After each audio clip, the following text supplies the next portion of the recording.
Good morning, everybody, and welcome to the Today's Restaurant Networking Group. My name is Howard Appel. I'm the founder and publisher of Today's Restaurant. We are a group of vendors who are here to help each other grow our businesses. And if you are a restaurant operator and you have any questions or concerns that you need help with, I invite you to give us a call. Or if you're a vendor who would like to join us at the group, also give us a call at 561-620-8888 and go to our website at trnusa.com. Good morning. I want to start off this morning just as do a little survey. As you know, the show in Orlando this year is towards the end of October. It's a Sunday, Monday, and Tuesday.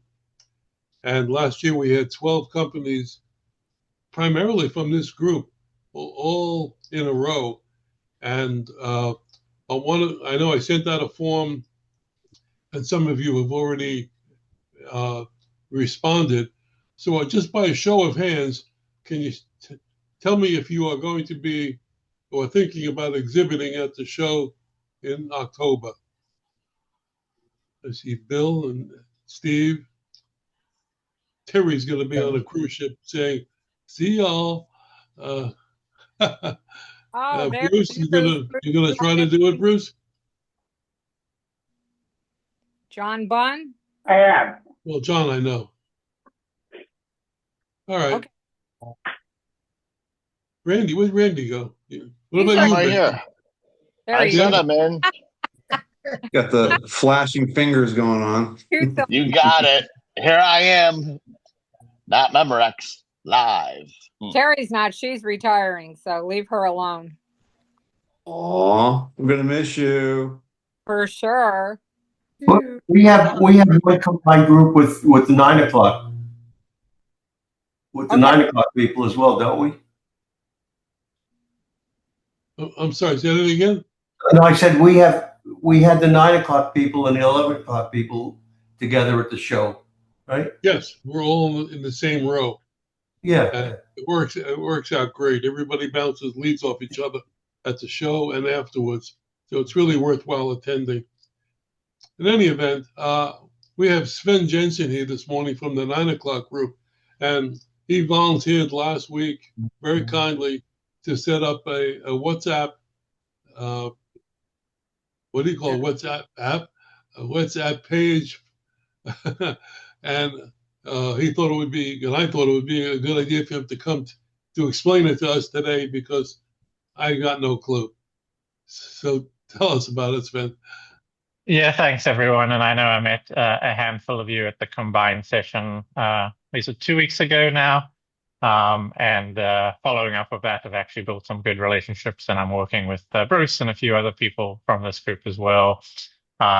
My company provides a built for restaurants employee benefits solution. So we allow these small business owners to put together employee benefits that are tied to the number of hours that each employee works, and makes it very simple and easy to implement for these business owners.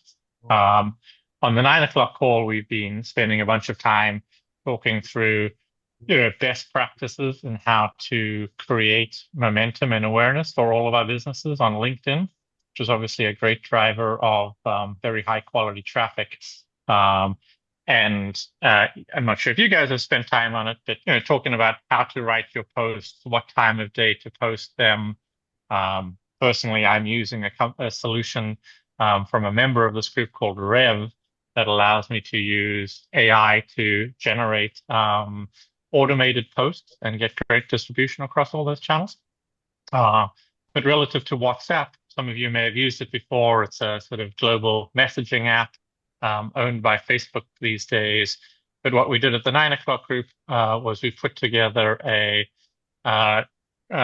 group of people for everyone on the 11 and 9 a.m. where each of us can post the link to our LinkedIn post. And then everyone gets to see it, and we can each sort of like and comment and drive attention to each other's social media.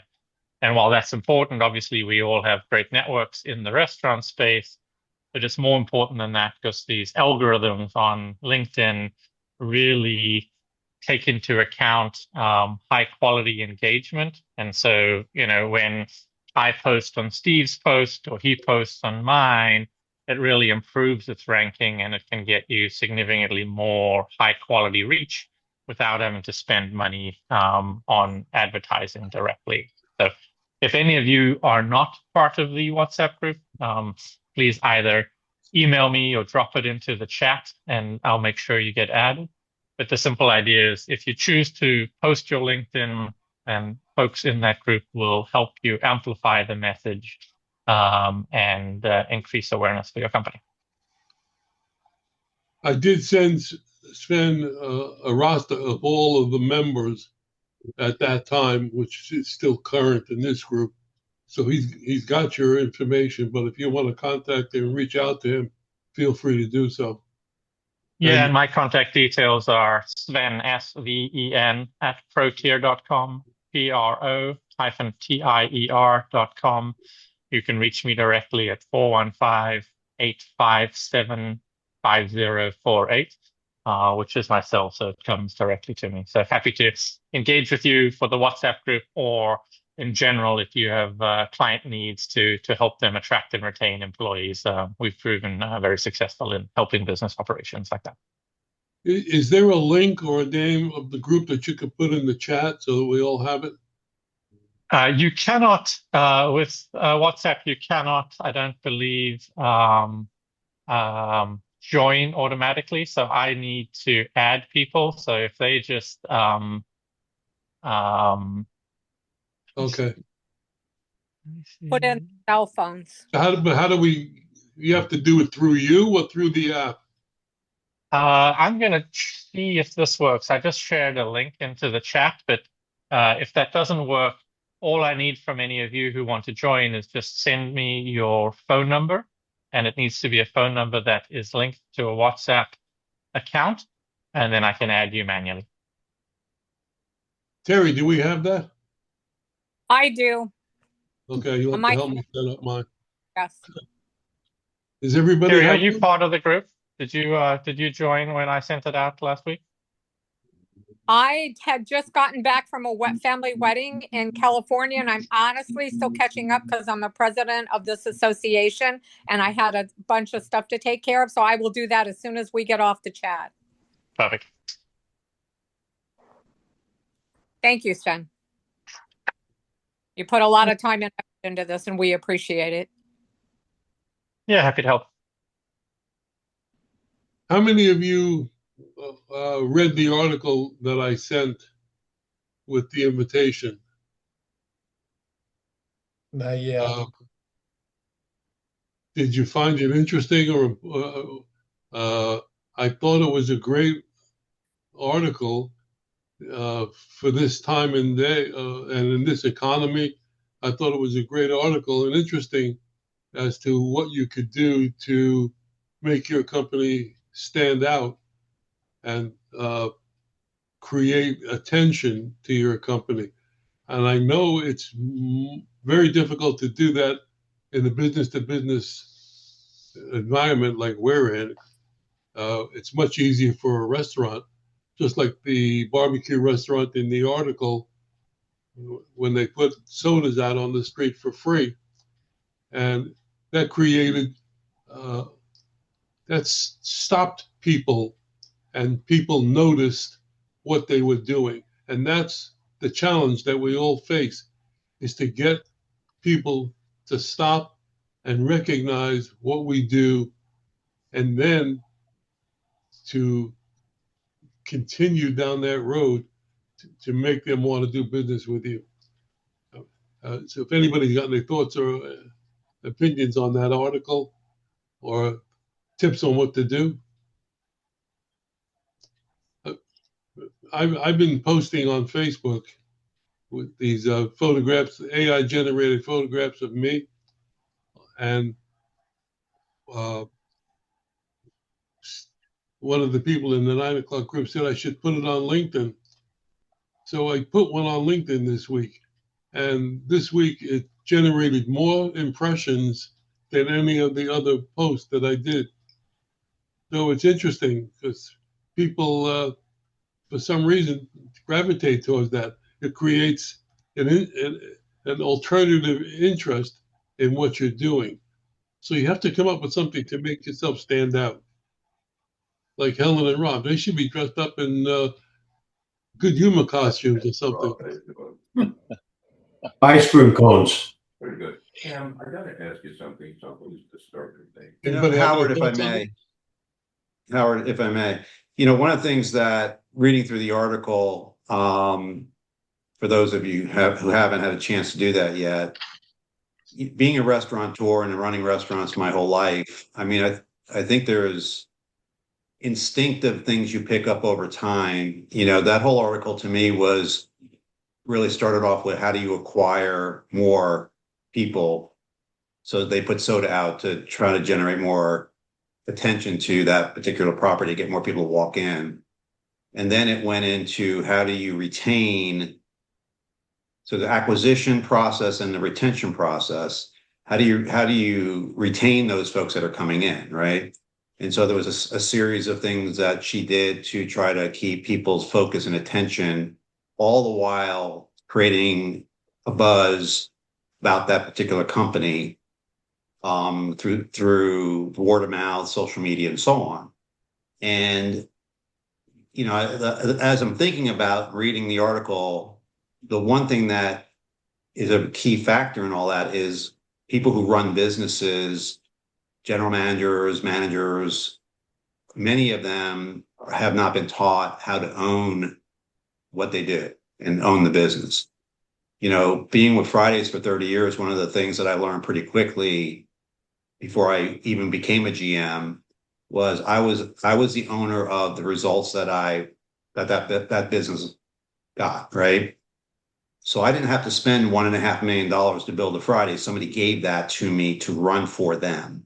So I could run it as an employee, and there's a big separation in responsibility and owner, or I can run it as if I was the owner of it. Totally different mindset. And so when I go out now and I go to restaurants, which I do very regularly, I don't see managers out on the floor talking to customers, engaging with team members. They're employees. They're not owners. Then other times I'll go in and I'll see people who take ownership in what they're doing. They're out and about. They're making sure things are running right. They're making sure that they're interacting at a high level, making sure all I's are dotted and T's are crossed. And they're very engaged in what they're doing because they have an ownership mindset. So to me, that article was around that person, that young lady. She had an ownership mindset. And she tried some stuff that most people would never try because she was just, let me try some stuff to try to improve the business that I've been given to fix and to be successful. We just were approached by a group actually they're out of Canada. And they are former IT guys. They also have a partner that's from 22-year Bloomin' Brands, Outback, Carrabba's, and so on. And they have created this AI-based analytic tool that measures frequency of guests and customizes and custom builds experiences where the manager is responsible to go to a table and the AI tells the manager, hey, this guy's been in 50 times in the last 6 months. They spend X amount of dollars. This is their preferred food type that they buy. This is their birthday. This is their wife's name. I mean, it gives them all kinds of information. And they go to a table and, hey, Mr. Jones, really appreciate you coming back in. I see you've been in a lot of different times. Hey, have a free appetizer on me today. Or is there let me get your preferred seating. Instead of you having to sit on an hour wait, let me get you to a table faster.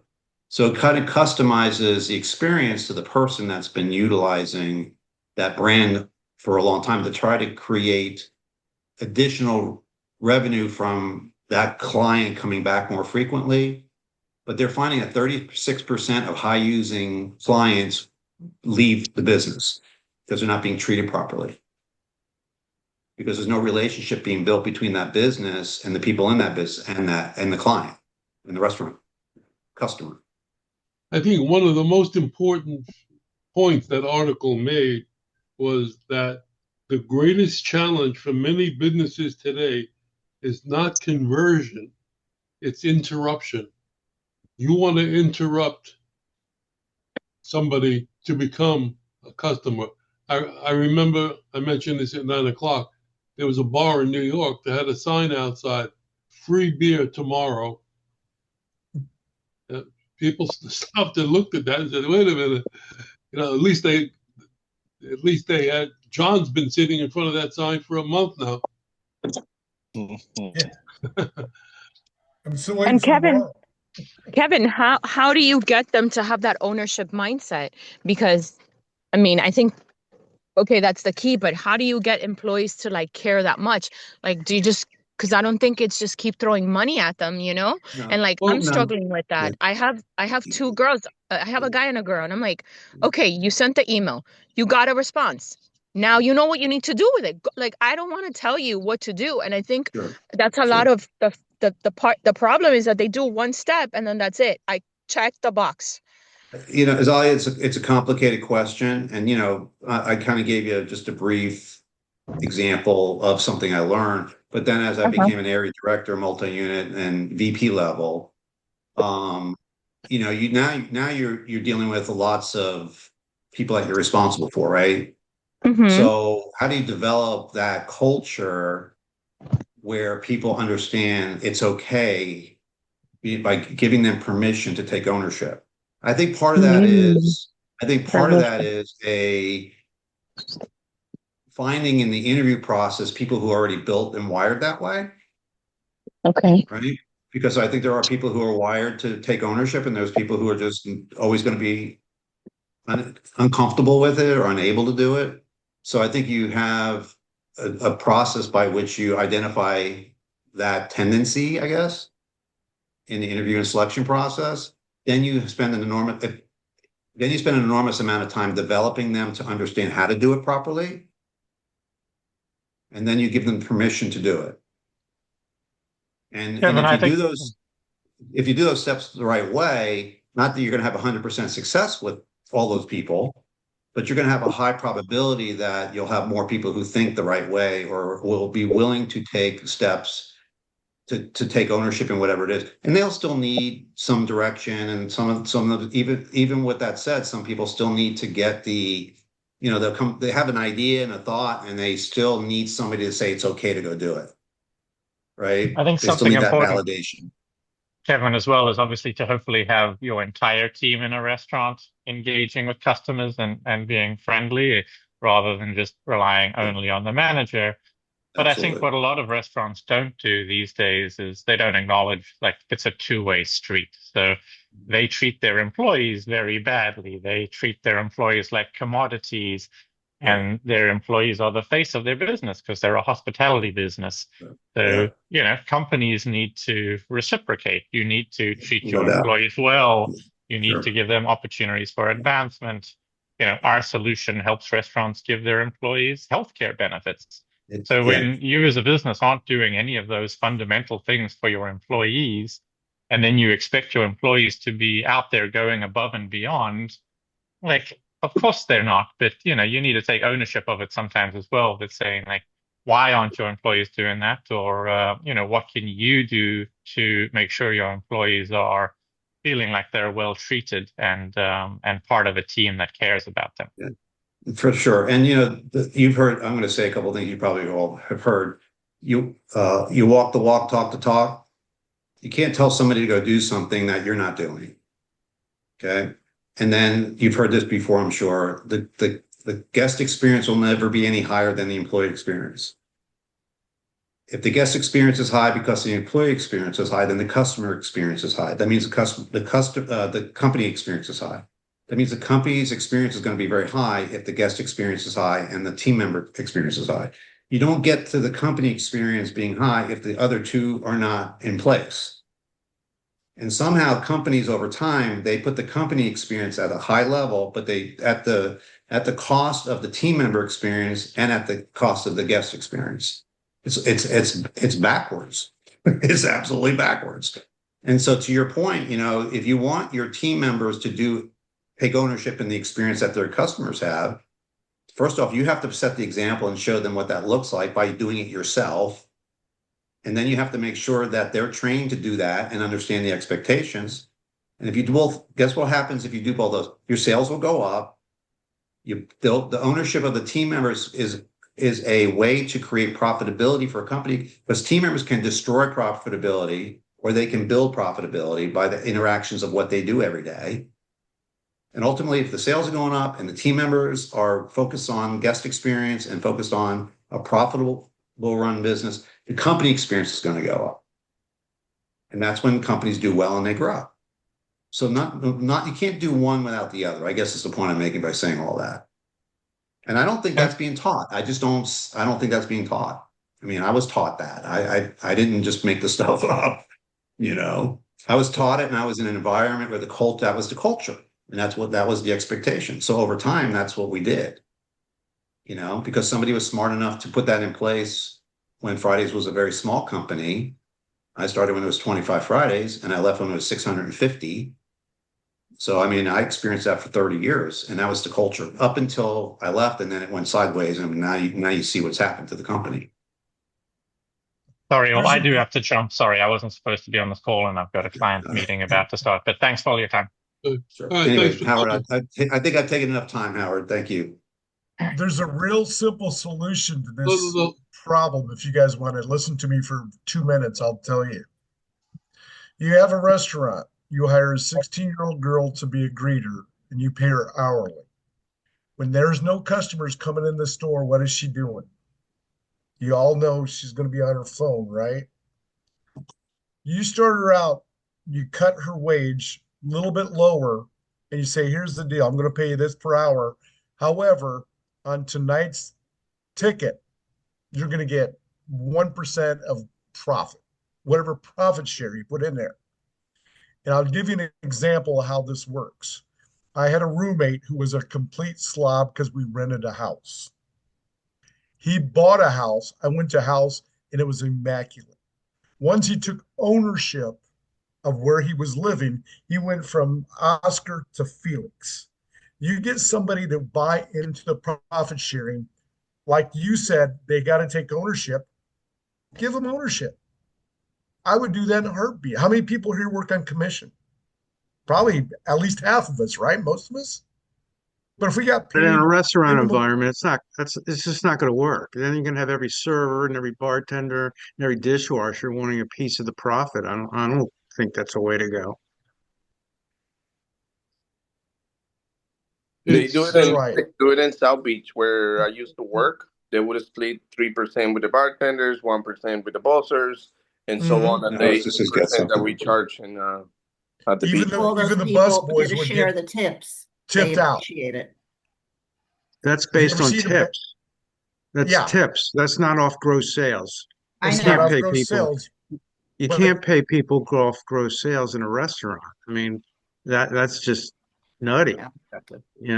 And I had people or hostesses. I would have them do things as they stood there when there's nothing to do. Wrap the silverware with the napkin, and they had jobs to do if they weren't dealing with customers. Mm-hmm. That was part of the job. Yeah, but you have a small enough percentage, it will work. But you start with one, everybody's going to have their hand out. You can't do it. That won't work. Trust me. Well, if not in a restaurant, for other businesses maybe, but not in a restaurant. Well, the manager used to get 1 or 2% of the sales. I was always jealous of that. That's such a good deal. That's the manager. That's a different story. Well, I think now you got animosity towards someone who is actually getting profit share. I think part of this, though, is if you have good wait staff that actually forms a clientele and is able to bring people in and sell more of the menu and generate more revenue, I think there is an opportunity to provide them some sort of revenue share as it relates to that. I wrote an article about this a few months back, because if you're looking at wait staff, they make up a sizable percentage of food insecure people, especially in Miami-Dade County. And I think, people thinking about this idea or looking at it is something worth exploring. Now, of course, you're probably going to have to increase your prices, but I think if we look at it from a sales mentality, if you have an opportunity where these people are creating clientele or people are coming in to see them and they're increasing profits, then there is an upside that should be able to be shared potentially. I know the margins are razor thin, but I do think it does take a little bit of thinking differently because we've been doing things the same way for what 50 to 75 years, and we still have that problem where people are struggling to make ends meet. So I'm always open for, ideating opportunities to figure out ways to do this a different way where it makes sense. And it doesn't have to be monetary. That's a fair point too. There's so many things in the business world you can trade. If you're a restaurant and you're not trading out, you're missing the boat. I have a billboard company and we've got 4 restaurants here in Marion, Illinois. All I do is leave gratuity. We trade it out. We were not even close to getting our trade out. Use that as a tool to get it. So if you don't want to pay cash out, don't pay cash. Tell you what, if our receipts tonight are $10,000, just throwing a number out there, everybody gets an extra day off paid. Or we're going to take you to Disney World. Just throwing, not really taking you to Disney World, but just throwing something out there that you can trade for that didn't cost you. The conversation that we're having, the majority of the conversation we're having is the second step after the interruption. I mean, once you get the traffic, then all these things fall into place. So the intent of the article was to show a restaurateur how to interrupt and get their potential customers' attention, and us as well. I think that coming up with some ideas within the group for each other might help. Any thoughts on that? If not, we'll go into our intros. Yeah, if somebody doesn't know how to trade, get a hold of me. I'll help you out. The restaurant industry is an emotional industry. Okay. So there's a lot of emotion. How am I being treated? Are they taking good care of me? Do they treat me the right way? And the guest has an emotion to that. The team members have an emotion to that. And I think there's times when things just don't go right. There's an emotion there. There's times when things go great. There's an emotion there. So I think that's an opportunity for people to understand that they impact people's emotions, and people who are impacted emotionally make decisions around whether they're going to go back to what makes you feel good or not go back to what makes you feel bad. And I think that applies. I think that applies to any business. It sure does. I totally agree with that. It does. And I don't know if people that are in the industry really understand that everything they do either creates a positive or a negative reaction and an emotion. Because if they did 90% of what I see, they wouldn't be doing. They don't connect the dots to that. Absolutely. And that's why some businesses do really well, because you walk in and there's something going on, and it's hard to put into words sometimes. You walk in, you're like, there's something going on here that's awesome. And you can look at it. Is it speed of service? Is it food quality? Is it, interact? There's a bazillion things it could be. And then you walk in sometimes to a business and it's flat, it's dead. Nobody cared. I mean, there's an emotion there that is not good. That's the management needs to, Sure. They take the same attitude as management. Sure. In most cases. No doubt, Ben. Yeah. Which is why I said what I said earlier. Roadhouse. Walk into Texas Roadhouse. It's always a happy place to be. Always treated well. Always speed of service. Always. Yeah. You can always count on that. And they were voted the #1 chain because of that. So it was good training, and they keep their employees. They never leave. Sure. It creates retention for sure. Kevin, to your point, so Kevin, I went, my friend was in town last week, and she's Peruvian, and she told me about a restaurant here, and they have, I'm looking at it, 2,285 5 stars. So she's like, she's Peruvian. This is Peruvian. She's like, this is the best. Look at the reviews. I'm like, this is the best. We get there and the lady opens the door. She's like, private event. We're like, oh, okay, but like, can we now? Can we later? Until what time? She's like, not open. So like, you could interrupt the client. You could have a great product. You could have great reviews, and like, she's like, let's go back there. I'm like, no, I'm not going back there. They can keep their ceviche. So like, I think it's got to be the whole picture, right? Because even if you disrupt them, you gave them good food, great service. Like one nasty treatment makes the food taste bad. I think it's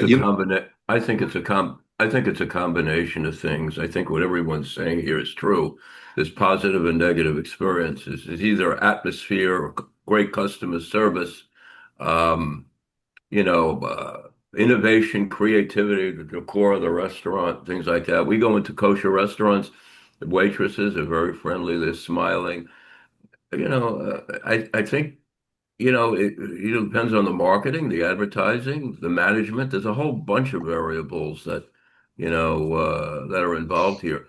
And it works spontaneously great for some restaurants, and other restaurants it doesn't. My opinion, and I'll stop Howard in a second. My opinion is that begin with the end in mind, which is a Stephen Covey statement. If you begin with the end in mind and you know that that's important to create because it's a creative business, then you work backwards from that. Somebody has to be in the business that has that vision to know that's where you want to end up. Right. And then you work backwards to that. Right. What are all the things I have to put in place to make that happen? You know, I get trouble sometimes. Kevin, I don't interrupt you. I get trouble sometimes. Sometimes we'll go to a Dunkin' Donut, for instance, and all the workers are scattering around. They're talking to each other, whatever it is. There's nobody available. Some of them are not trained properly. And, you know, it's like, seems like it. You know, there's, you know, variations like that. I'm saying it happens in all, but some, you know. That place is so systematized. It doesn't take a brain surgeon to work it. Yeah. I mean, yeah. All right. Anyway, so I will stop now. We're going to do our intros now so we can get that into the meeting. I want to start out with Fred. Good morning. Good morning. I'm not used to going first, so I wasn't ready. So thank you. Fred Bean, founder and CEO of Hotelport. We just recently launched EngageView, which is a voice chat and text layer for hotels, restaurants, and spas. Because as all of you are keenly aware, restaurants are becoming more and more resource constrained. And we work with a lot of hotels that don't even answer the calls for the restaurants, so they're leaving a lot of revenue on the table. So we're trying to provide a way to help them fix that, coupled with our property view, which is the governed, structured, verified data, so that they can have accurate menu information and other things.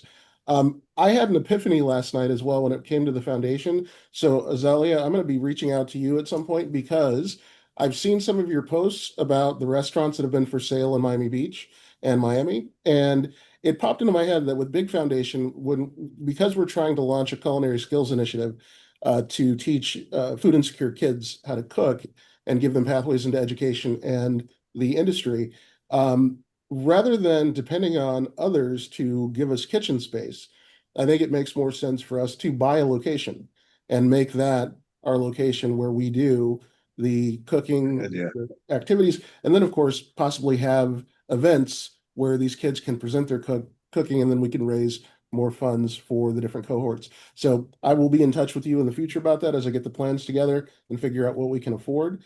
But I can be reached at hotelport.com, on LinkedIn, or at 305-523-9434.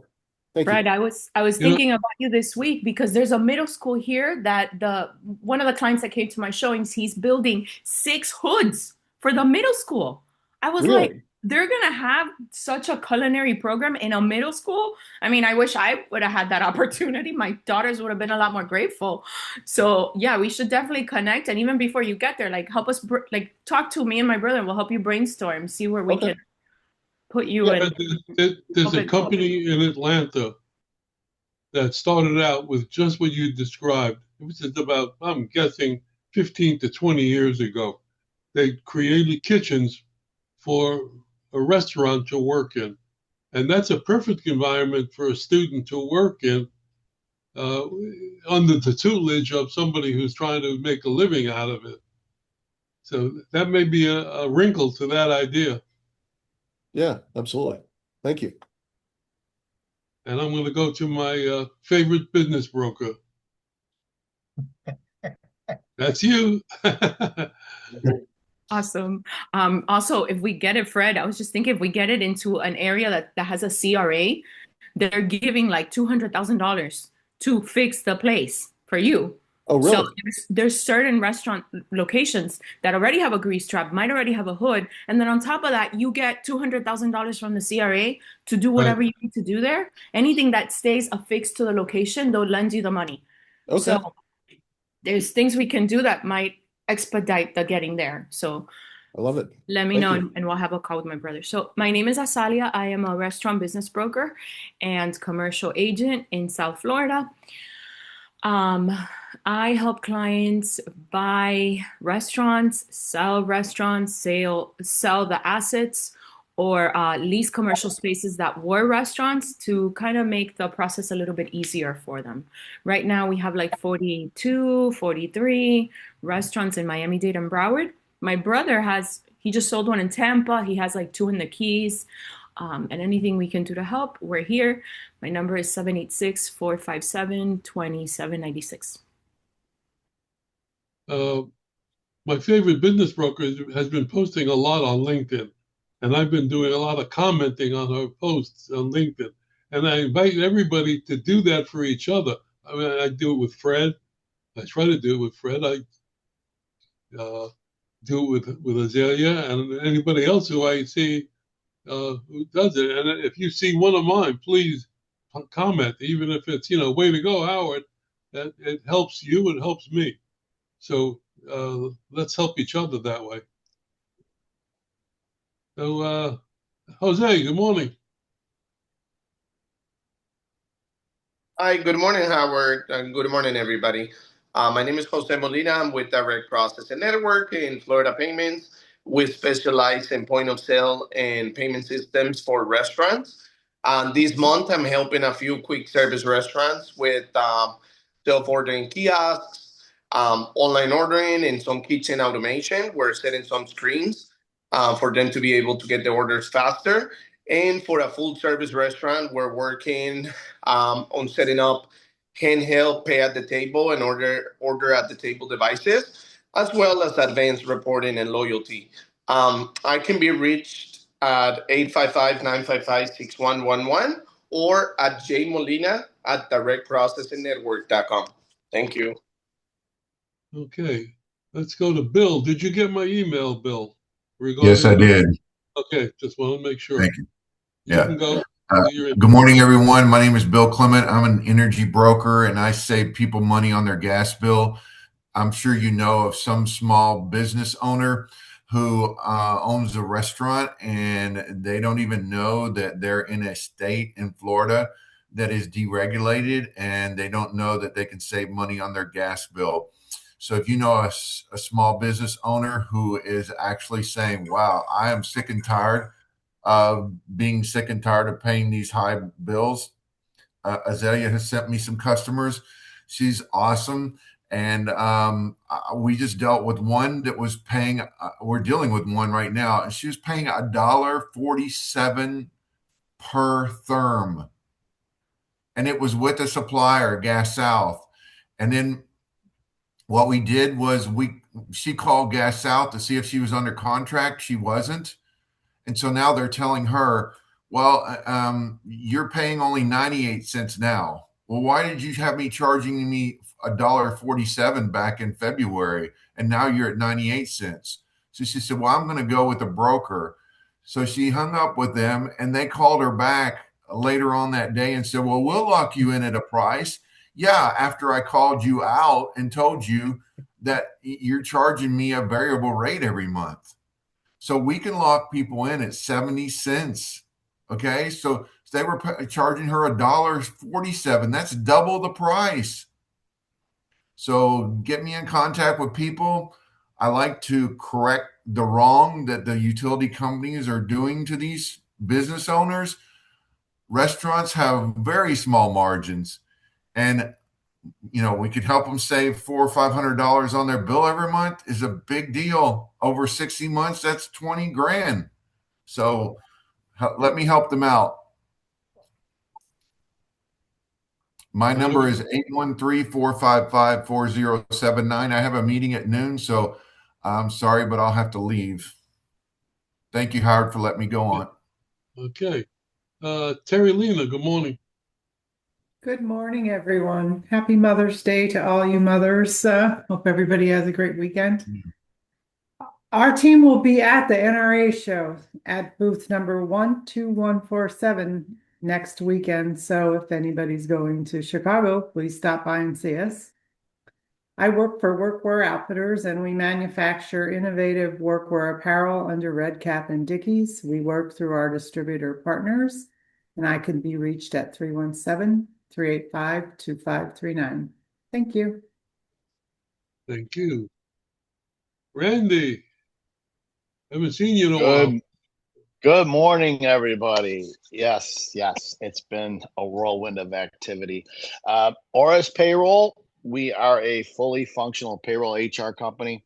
Doesn't matter the size.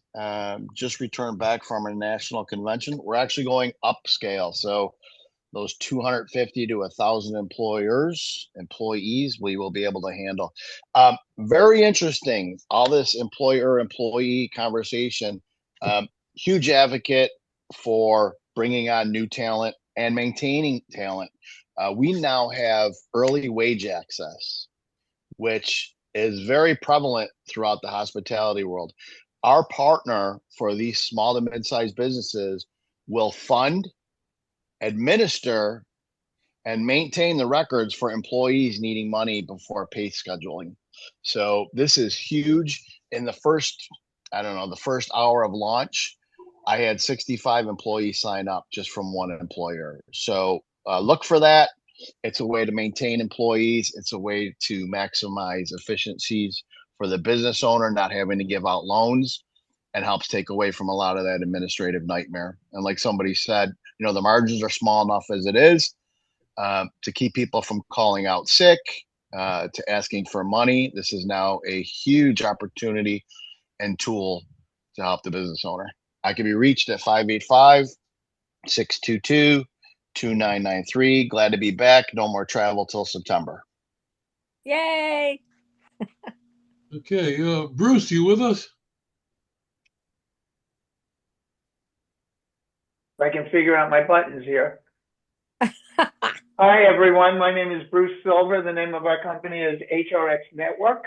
We are your cure for HR. We can help businesses and restaurants find the HR support that they need to get to the next level. We have a team of fractional HR professionals from various industries, various skill sets, various parts of the country. So if you know somebody that's having a workforce issue, somebody touched somebody inappropriately, there's issues with terminations and they just don't know how to go about it, give me a call, 561-843-4333. We'll find an HR partner that'll help them solve their issues. Thank you. Okay, thank you. Bill, the email was about an article we're putting together.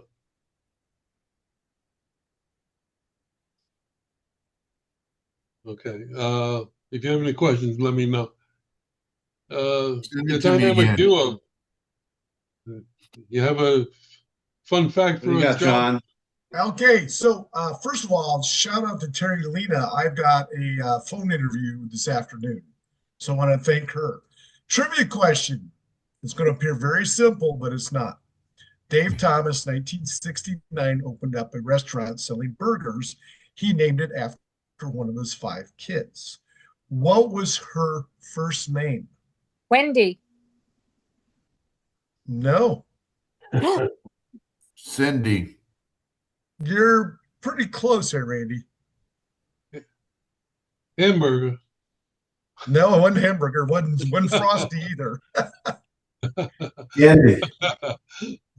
Her first name was actually Melinda, but her siblings couldn't pronounce Melinda. They called her Winda, and they shortened it. They went into Wendy's.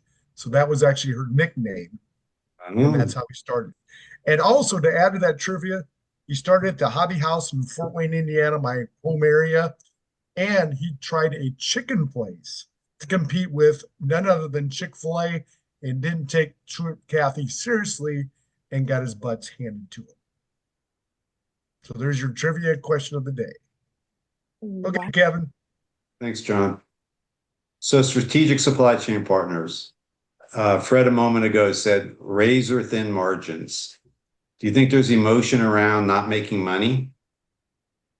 Yes, there is. What we do is we provide a way for restaurant hospitality companies to reduce their expenses by us having us come in and analyze what they're buying, who they're buying from, and then negotiate a better distribution agreement with their broadline distributors and work with their manufacturers to get deviated pricing directly from the manufacturer into distribution. We also work with the distributors for them to reduce their earned income. They make money from the manufacturers to bring those products into distribution. So we reduce costs on the manufacturer side, we reduce costs to distributors' earned income, and we reduce costs from the distributor's cost to bring the product to the back door. We're averaging over 10% savings doing that work for them. What I just said to you for one client is 100 man hours just to do that work. Get them to a place where they're in a better distribution agreement or more in some cases. And we do that for free. We don't charge our clients any upfront cost. We just share in the savings that we find and validate to them. They approve everything. We don't approve anything. We just bring them better business options for them to look at and take advantage of. If you want to find out more, give me a call at 407-497-9495, or you can check us out at www.ssc.partners. Thank you. Thank you. Steve, good morning. Hi, good morning, all. Steve Geller, Leasing Solutions, Palisades, New York. I'm in the commercial finance business, mainly equipment finance. I can also bundle that with accounts receivable financing. And I do transactions 5,000 up to $2 million plus. And I have lots of sources and I'm invigorated. Just came back from a finance conference in Orlando when I picked up some new lenders. So it's going to broaden my scope. I'm still working on the same transactions as skid steer. I'm doing transit vans for FedEx contractor, bagel oven, pizza oven, labeling machinery. We're going back and forth on the with the lawyers on the documentation for that one. Car wash equipment, parking lot gates, car carriers, gelato freezer, dump truck. I'm doing a startup optometrist now. So those are the kind of deals that I do. And I've been doing this a long time. I have lots of sources for different credit criteria, and I'm available. My phone number is 845-362-6106. Thank you. Have a great weekend. Have a great Mother's Day, all. I'm off to Costco to buy some ribs. Good move. All right. And go to Rockland Bakery. Helen and Rob. Oh, hi. How are you, everybody? Hi. Yeah. Rob and I are the founders of DeliciousSpoonfuls.org, a nonprofit focused on creating opportunities for people that have been left outside of the marketplace for jobs. And we created training and jobs for people. We now have 10 employees that are able to go to the different events we do. And obviously not all at once. And we run different events selling our ice cream. Yes, we use gloves, as you might have heard. We're very careful about hygiene with our staff. And we want to create the most professional group as possible. What else? Well, we're also associated with a half a dozen organizations that sponsor that encompass people with disabilities like ARC and Gulfstream Goodwill, and we're also training their clients as well to move food handler certified. We have a whole process from beginning to intermediate to food handler certified. So there's 400 people that we would get certified. Right. We call it a Scoops Academy. And, we're going to be on some podcasts very soon in the future. And we're going to be doing a lot of things during the summer. So if you want to contact Helen at deliciousspoonfuls.org. Our website is deliciousspoonfuls.org. And my phone number is 561-676-2078. And Robert can be reached at 561-676-2075. And happy Mother's Day to all the mothers out there. If it wasn't for the mothers, I wouldn't be around. None of us would be. Yeah. Unless you were created in Stephanie, with us? Stephanie, I think she's getting her. Yes, she is. I'm here. I am going to get my hair blown out by my husband here at his new salon in Delray Beach. But yes, thank you for all the Mother's Day shout outs. Today's been an emotional Mother's kickoff to the Mother's Day weekend. So thank you for all the lovely wishes. My dad and I, we're Brilliant Computers, and we do all things IT, hardware and software,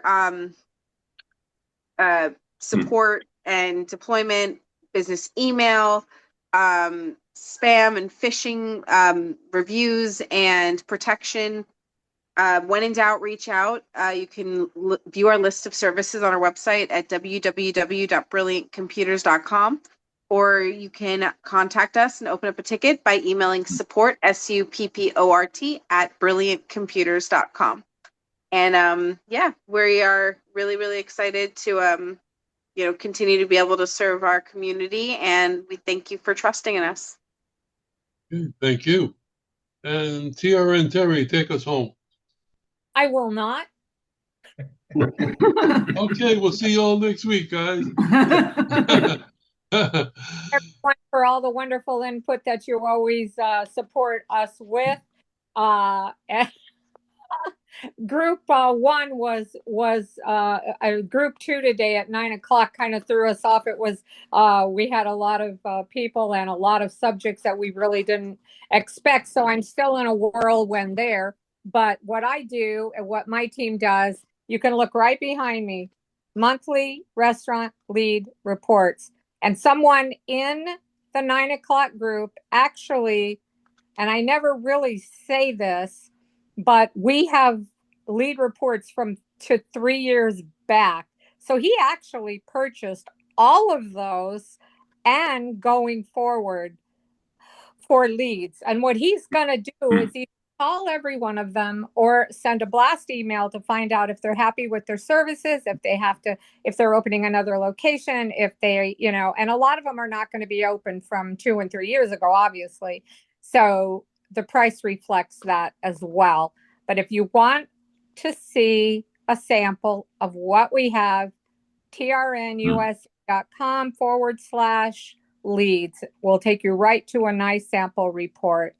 And happy Mother's Day. That's a big day. And you're right. If it wasn't for the mothers, we wouldn't be here.